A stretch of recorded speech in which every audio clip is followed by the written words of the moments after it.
So yummy! Shabu-shabu. It's family bonding tonight.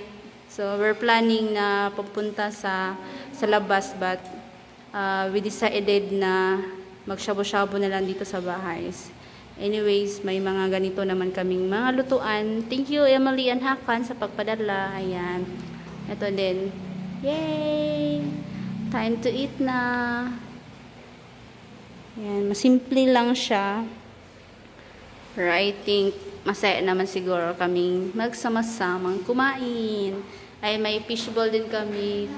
At saka may luto sila ng french fries. Saan sa'yo tawagan ni Kyrene?